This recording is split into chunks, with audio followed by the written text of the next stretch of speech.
Milé deti, a vy tam vzadu tiež, dnes vám poviem príbeh, ktorý poznáte. I keď možno ho nepoznáte tak, ako ho poviem ja. Za 7 servermi a 7 algoritmami žila kráľovná krásy. Nemala zlatú korunu. Mala niečo oveľa dôležitejšie. Telefón s najlepším foťákom na svete. Mala milióny sledovateľov a darčeky zadarmo. Chýbala jej len jedna drobnosť. Pokoj v duši. Zrkadlo, mocné a zázračné, ty, čo vidíš všetko. Povedz mi, kto na tomto svete je najkrajšia a najviac sledovaná? Tvoj profil žiari. Každý efekt je pieseň. Zo všetkých si ty tá najsledovanejšia. Výborne. Dnes. Výborne. Hashtag nedosiahnuteľná. Selfie s ranou kávou. Ľudia to zbožňujú. A kráľovná bola spokojná. Na jeden deň. Lebo čísla nikdy nestačia. Vždy chcete mať o jedno viac. Ale o tom neskôr. Lebo bola raz jedna žena. Snehulienkina matka, ktorá si pred mnohými rokmi želala. Nemám dceru, s vlastne krásnymi, až by závidel celý svet. Ale nech najkrajšie na dievčatku je jeho duša. A to želanie sa splnilo. Dievčatko prišlo na svet. Krásne, dobré a plné života. Dneska som našla ďalšie mačiatko. Volá sa Ponožka a je celá biela. Dám to na stoj, možno si ho niekto adoptuje.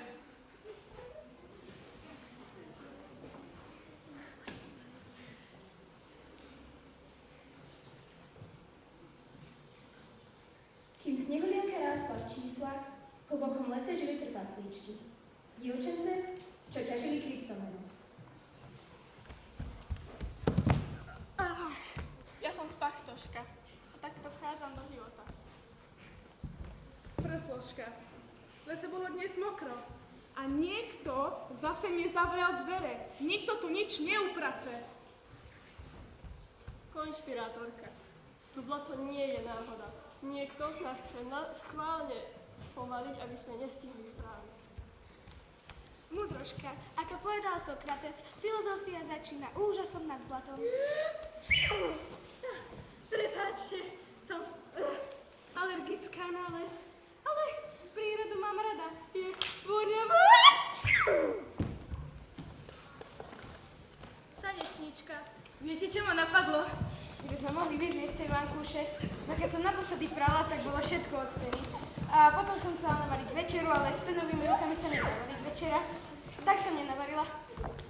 Medzi tými ľudia videli pravosť. Dobrotu bez filtra. Za mesiac mala naša snehulienka 500 000 followerov.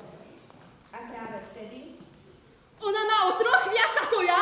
Hashtag neakceptovateľné. Polovník!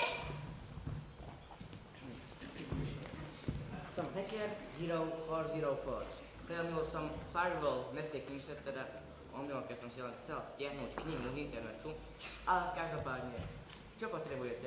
Hackni konto Snehulienka pod ružitkom miav.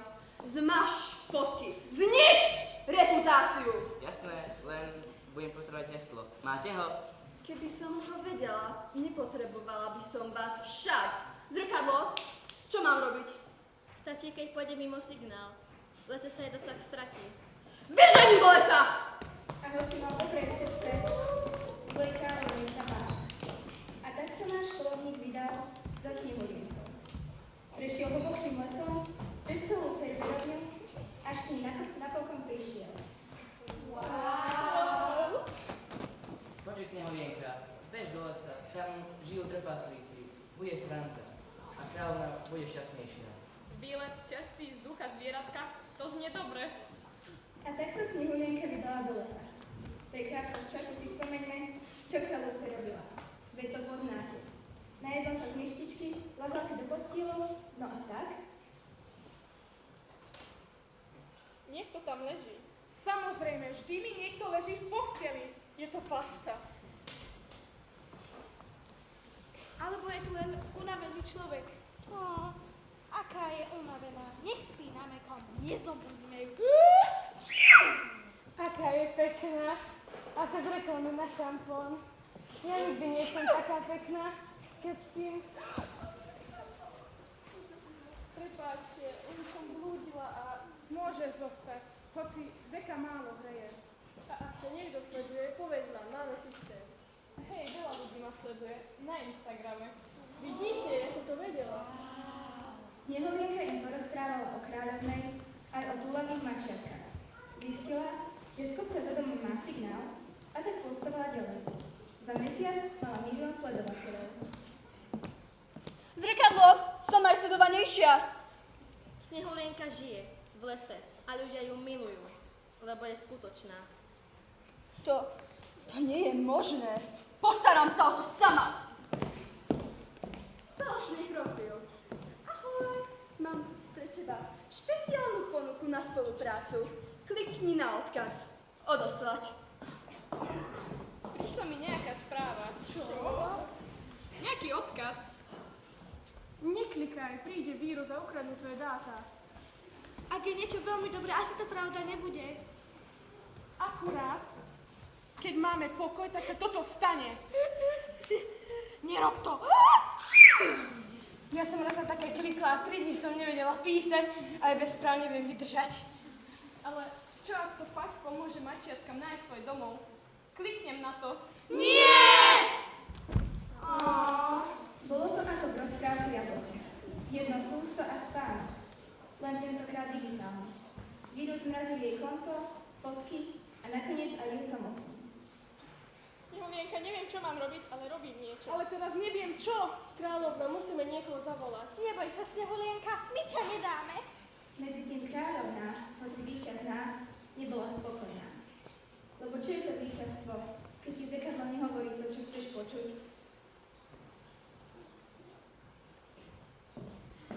Zrkadlo, Snehulinkino konto je mŕtve. Som najsledovanejšia? Číslami áno, ale pýtam sa ťa. Keď sa obrazovka vypne, čo z teba dostane? Ja neviem. Kráľovna chce, aby som Snehulienke zničil povesť. Šmulko našiel rodinu. Plačem od šťastia. Ja toto nemôžem zničiť. Čo sa stalo? Dostala vírus. Pracuješ pre kráľovnú. Pracoval som. A teraz to chcem opraviť. Nejako tieto vírusy fungujú. Dajte mi chvíľu a skúsim to nejak spraviť. A tak čakali. Každá po svojom. Prfloška prklala v duchu, múdroška recitovala potichu a ukecená bola ticho celých 7 minút, čo bol jej osobný rekord. Ty žiješ? Konečne, sedela som s rukami v bok a už ma bolia. Ja som vedela, že to zvládneš. To od šťastia. A ja som bola ticho celých 7 minút. To je môj osobný rekord. Pracujem pre kráľovnu, ale ľutujem to. Kráľovná zistila, že jej plán padol ako domino. Prišla k zrkadlu naposledy, unavená, lebo byť zlým vyčerpáva. Prehrala som. Áno, číslami áno, ale môžeš začať od začiatku, veď otázka nebola, kto má viac lajkov. Viem, čo si urobila. Odpúšťam ti, lebo človek, ktorý ubližuje, je človek, ktorého niečo bolí. A teba niečo bolí. Tu máš Vanku. Pomáha na každú bolesť. Môžeš ho stískať, koľko budeš chcieť. Tak to je dobré rozoznanie. A ja chcem to začať od začiatku. A čo bolo ďalej? Kráľovná ostala influencerkou, ale raz dala fotku úplne bez filtra a ľuďom sa páčila najviac. To ju prekvapilo. To ju naozaj veľmi prekvapilo. Ponovník začal spravovať siete útulku. Robil to zle, s preklepmi, ale od srdca. Trpazličky zostali sami sebou. No a Snehulienka denne zachraňovala mačiatka. Nie pre kameru, ale pretože to bolo správne.